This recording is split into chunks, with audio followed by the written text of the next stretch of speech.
नमस्कार साथियों, मैं राकेश राजभर पुनः एक बार हाजिर हूँ मिशन स्वर्णिम भारत यूट्यूब चैनल पर।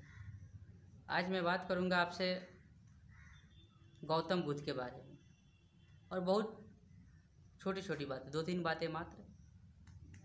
और गौतम बुद्ध के 2-3 महत्वपूर्ण सेंटेंस, 2-3 महत्वपूर्ण विचार, 2-3 महत्वपूर्ण उपदेश, जिसके वजह से दुनिया के दर्जनों देश गौतम बुद्ध के विचारों को अपनाए और यहाँ तक कि भारत के अगल बगल पड़ोसी देश भी उनके विचारों को अपनाया।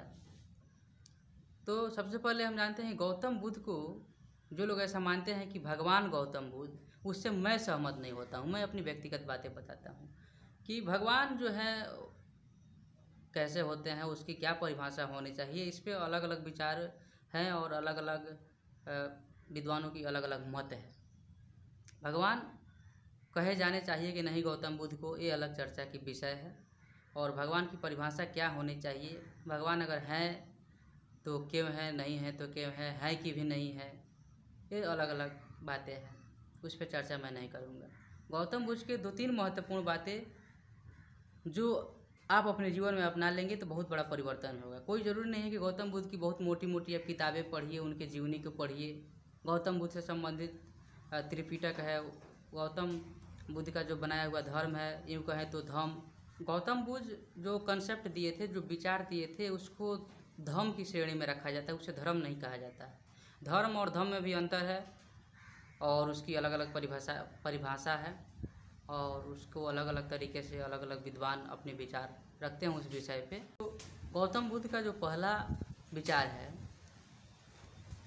बहुत महत्वपूर्ण है, वो ये है कि दुख है तो दुख का कारण है और कारण है तो निवारण है। एक तरह से देखा जाए तो गौतम बुद्ध इस दुनिया के प्रथम वैज्ञानिक, प्रथम डॉक्टर थे।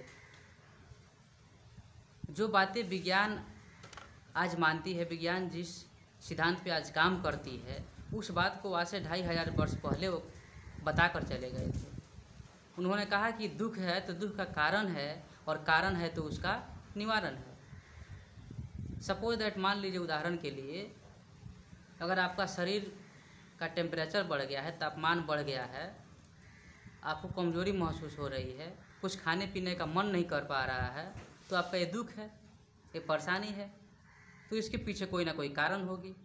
तो कारण की जांच जब डॉक्टर करता है तो पता चलता है कि ये बुखार है, तो दुख है तो दुख का कारण है। अगर टेम्परेचर बढ़ा हुआ है, बदन पूरा तप रहा है, कमजोरी महसूस कर रहे हैं, कुछ खाने का मन नहीं कर रहा है, सर चक्कर दे रहा है, ये आपका दुख है। और इस दुख का कारण क्या है? बुखार।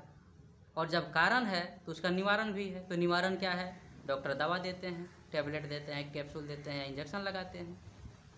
तो विज्ञान भी इसी सिद्धांत पे काम करता है।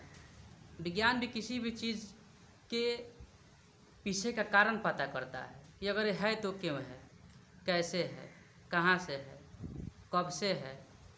इन तमाम चीज़ों को विज्ञान सवालों के दायरे में लाता है। उसके बाद जो है उसके कारण को पता जब कर लेता है, तब जाके उन समस्याओं के समाधान के बारे में वो सोचता है। यही चीज़ गौतम बुद्ध बता के गए थे कि दुख है तो दुख का कारण है, कारण है तो उसका निवारण है। और फिर उसके आगे बताते हैं कि अज्ञानता ही दुख का कारण है। दूसरा महत्वपूर्ण बात, किसी भी तरह की अगर परेशानी है, समस्याएं है, तो उसके पीछे सबसे मेन वजह है कि अज्ञानता। अज्ञानता ही दुख की कारण है। जैसे आपके पास दुख है कि बुखार हुआ है और कारण पता नहीं चल पा रहा है कि हाँ बुखार हुआ है, तो अज्ञानता है, जिसकी वजह से पता नहीं चल पा रहा है। इन तमाम समस्याओं को जो विज्ञान आज खोजता है, जो विज्ञान बताता है और जिस नीति पे विज्ञान काम करता है, गौतम बुद्ध इसको 2500 वर्ष पहले बता के चले गए थे। और गौतम बुद्ध एक बहुत अच्छे उपदेशक भी थे। यूँ कहें तो दुनिया के सबसे प्रथम डॉक्टर और प्रथम वैज्ञानिक थे। और सबसे महत्वपूर्ण बात, अब मैं उनकी उस विचार पे बात करने जा रहा हूँ जो काफ़ी ज़्यादा प्रभावित करती है। उन्होंने कहा कि किसी भी बात को इसलिए मत मान लो कि वो बातें अधिक समय से मानी जाती है। किसी भी बात को इसलिए नहीं मान लो कि वो बातें अधिक लोग मानते हैं। किसी भी बात को सिर्फ इसलिए मत मान लो कि वो बातें पीढ़ी दर पीढ़ी मानते हुए सभी लोग आ रहे हैं। किसी भी बात को इसलिए मत मान लो कि यही बातें आपके दादा परदादा माने थे। ये तर्क नहीं होना चाहिए। गौतम बुद्ध इन तर्कों को बढ़ावा नहीं देना चाहते थे और इन तर्कों के समर्थन में वो नहीं थे। और आज भी समाज में तमाम तरह के जो अंधविश्वास, पाखंड, रूढ़िवादी विचारें प्रचलित हैं, वो सिर्फ इसीलिए है कि हमारे बाप दादा यही करते थे तो हम भी यही करेंगे, हमारे बाप दादा यही मानते थे तो हम भी यही मानेंगे। और गौतम बुद्ध इसकी इजाज़त नहीं देते थे। वो कहते थे किसी भी बात को तब मानो जब वो तर्क की कसौटी पे खरा उतरे। आप किसी भी बात को मानने से पहले उसको जानिए, उसके बाद उसको मानिए। किसी भी बात को पहले जानो, उसको छानो, तब उसको मानो। ये गौतम बुद्ध का सिद्धांत था। बिना जाने किसी बात को हम नहीं मान लेंगे। अगर कोई कह देता है कि किसी व्यक्ति ने सूर्य को निगल गया था, तो क्यों आप मान लेंगे? विज्ञान की दृष्टि से सूर्य क्या है, और फिर भी आप उस चमत्कार को मान लेते हैं। अगर कोई कह दे कि गंगा जो नदी है किसी के सर से या किसी के जाटा से या किसी के किसी भी चीज़ से निकली हुई है, तो आप कैसे मान लेते हैं? गंगा एक नदी है, उसकी लंबाई चौड़ाई कितनी है, उसमें पानी कितनी है, तो क्यों कैसे किसी के सर पे वो टिकी रह सकती है नदी? और गंगा अगर किसी के तपस्या से आ सकती है, किसी के सर पे टिकी हुई रह सकती है, तो फिर दुनिया के अलग अलग जो नदियाँ हैं, दुनिया के विदेशों में जो अलग अलग नदियाँ हैं, वो किसके सर पे से निकली हुई है? ये हमें सोचने की ज़रूरत है। तो तमाम पाखंडों को समाज अगर नकार रहा है, तो गौतम बुद्ध के उस विचारों को अपनाकर कि किसी भी बात को हम इसलिए नहीं मान लेंगे कि ऐसा होते आया है तो मान लें। अगर हमारे बाप दादा पूर्वज अनपढ़ थे और मोबाइल नहीं चलाते थे, लेकिन आज के ज़माने में हम मोबाइल चला रहे हैं कि नहीं चला रहे हैं? लैपटॉप नहीं चलाते थे तो लैपटॉप चला रहे हैं कि नहीं चला रहे हैं? तो इसमें तो आप नहीं कहते थे कि हमारे बाप दादा मोबाइल नहीं चलाए थे तो हम नहीं चलाएं, छोड़ देते हैं।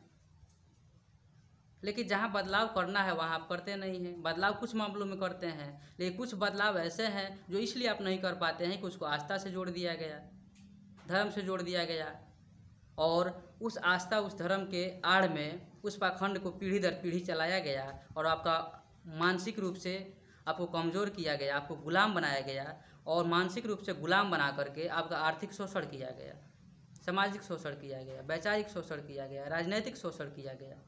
बेवजह मुद्दों पे आपको लड़ाया गया, भरमाया गया, भ्रमित किया गया, तर्क नहीं करने की वजह से।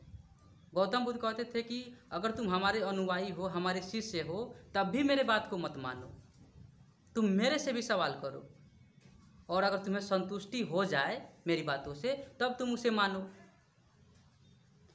ऐसी सिद्धांत देने वाले थे गौतम बुद्ध।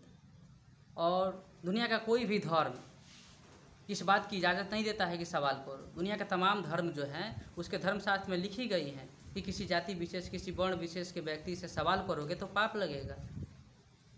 दुनिया के तमाम धर्म के आका जो हैं, जो मालिक हैं, जो रहनुमा हैं, जो उसको चलाने वाले, संचालित करने वाले लोग हैं, जो वर्ग है, वो चाहता है कि सवाल नहीं उठे जिससे हमारी मर्यादा कायम रहे। वो सवाल चाहते हैं कि कोई नहीं उठाए जिससे कि पाखंड का पर्दाफाश नहीं हो।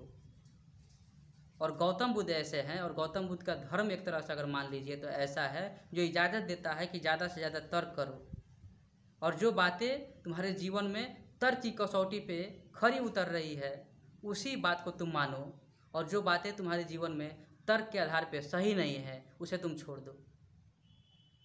ये वैज्ञानिक सोच देने वाले थे गौतम बुद्ध, और यही वजह है कि दुनिया के तमाम देश गौतम बुद्ध के विचारों को अपनाकर आगे बढ़े। लेकिन जिस देश से गौतम बुद्ध थे, गौतम बुद्ध जुड़े हैं जिस देश से, वो देश आज 100% उनके विचारों को नहीं अपना पाया। इसके पीछे तमाम कारण है। उन कारणों को कभी हम बाद में बात करेंगे। कौन कौन लोग उनके विचारों को दबाने की कोशिश किए, कैसे छल कपट धोखा हुआ उस विचारधारा को दबाने के लिए, कब कब दबाए गए, कब कब वो विचारे फिर भारत में पुनः उभरे, इस पे हम अगले वीडियो में बात करेंगे। तो महत्वपूर्ण 3 बातें थी कि दुख है तो दुख का कारण है, और कारण है तो निवारण है। दूसरी महत्वपूर्ण बात कि अज्ञानता ही दुख की कारण है, और तीसरी बात कि किसी भी बात को इसलिए मत मान लो कि वो बातें बहुत दिनों से मानी जा रही है, बहुत लोग मान रहे हैं, बहुत मोटी मोटी किताबों में लिखी गई है, बहुत बड़ा व्यक्ति बोल रहा है। इस आधार पे किसी बात को नहीं मान लेना चाहिए। उस बात की सत्यता की हम जांच करेंगे कि उसमें सत्य कितनी है, उसके बाद हम उस बात को मानेंगे। ये गौतम बुद्ध का सिद्धांत था, और साइंस इस चीज़ को मानता है।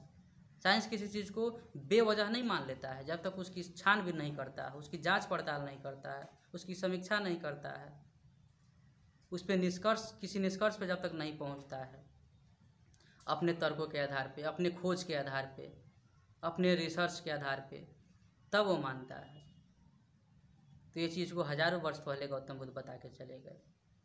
तो मुझे उम्मीद है कि उनकी 3 महत्वपूर्ण बातें आप अपने जीवन में अपनाएंगे। और इन 3 महत्वपूर्ण बातों का अपना लेने का मतलब हुआ कि कोई ज़रूरी नहीं है कि उनसे संबंधित आप मोटी मोटी किताबें पढ़िए, उनके धर्म से जुड़ी हुई आप त्रिपिटक पढ़ लीजिए। तो पढ़ने के लिए आप तमाम पढ़ लीजिए, लेकिन उसको अपने असल जीवन में अपनाते नहीं हैं तो फिर वो किसी काम का नहीं है। इसलिए गौतम बुद्ध के इन 3 विचारों को आज हमने रखा। आगे उनसे जुड़ी हुई तमाम बातें हम लोग करेंगे। इसी के साथ मैं अपनी बातों को यहीं रोकना चाहता हूँ। मुझे उम्मीद है कि वीडियो आपको अच्छा लगा होगा।